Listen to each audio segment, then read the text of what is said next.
Move it, troopers! On the double! Fire!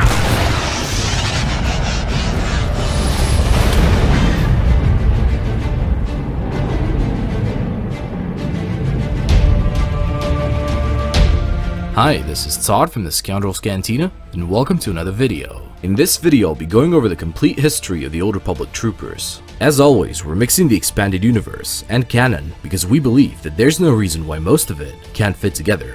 So anyway, let's do it! Since the formation of the Galactic Republic in 25,053 BBY, Republic soldiers, or troopers if you will, were in use as the ground forces of the Republic Army. It is unknown how many types of troopers existed, how many of them there were, and even what they actually looked like. Around 11,000 years before the Battle of Yavin, the Republic rocket jumper troopers were formed thanks to the newly developed form of jet-propelled packs which were reliable. From then on, they would be in use until the entire Republic military was eliminated thanks to the Rasan Reformation.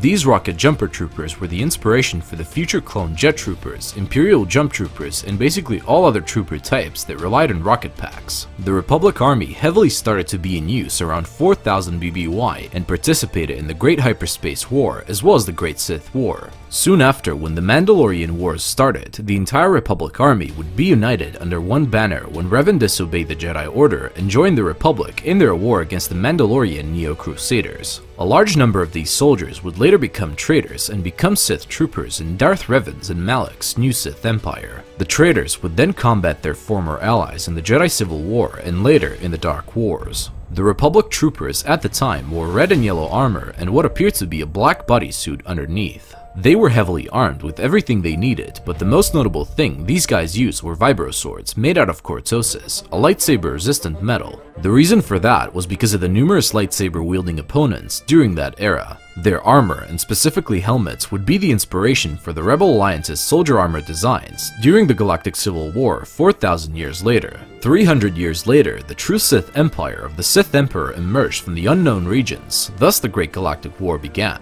During that time, the Republic troopers wore very different armor, which was more reminiscent of the clone troopers from the Clone Wars era. They had different armor for basically all different types of environments, going from snowtrooper armor even to toxic environmental armor. The most famous armor they were seen in, and personally one of our favorites, is the so-called Havoc Squad white and dark red armor. After the Empire deceived the Republic with a peace treaty and conquered Coruscant as well as destroyed the Jedi Temple, the amount of Republic troopers greatly increased due to the Jedi leaving to their ancient homeworld Tython. The same year, which was 3653 BBY, the Republic Special Forces were created. Only the best of the best were taken from the ranks of the Republic Army to become the elite troopers. The Republic Special Forces had even more bizarre armor, and we basically wouldn't know where to start regarding these designs. All I'm gonna say is that their armor would be the inspiration for the clone paratrooper armor used in the Clone Wars era. These special forces, as well as standard Republic troopers, would often be deployed in small units to the most dangerous battle zones. Whether operating solo or in groups, the troopers could still be a terrifying opponent to the enemies of the Republic. Such was their reputation that they even generated fear among Sith combatants.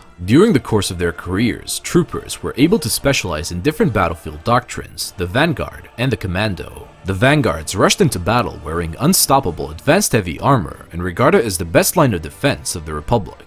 They had uncanny survival rates due to their expert defensive tactics, along with the equally advanced technology at their disposal. The Commandos were trained in advanced assault tactics and weaponry and would carry massive blaster cannons to devastate their enemies with overwhelming and brutal firepower. Their overpowered hardware usually allowed them to dominate the battlefield, and many of the greatest Republic victories were thanks to these guys. The Republic Army would be heavily engaged in the new Sith Wars, which lasted from 2000 BBY to 1000 BBY. At the time, the Republic Army was called the Army of Light, and was made up of Jedi and Republic troopers alike. The war finally ended in 1000 BBY at the 7th Battle of Rusan, after which the Republic military was disbanded, and what was left of it was simply nothing more than a symbolic force. For the next 1000 years, the closest thing the Republic had to a military were the judicial forces, but that was until the Clone Wars erupted, when they acquired the greatest army in galactic history, the clone troopers of the legendary Mandalorian bounty hunter, Jango Fett.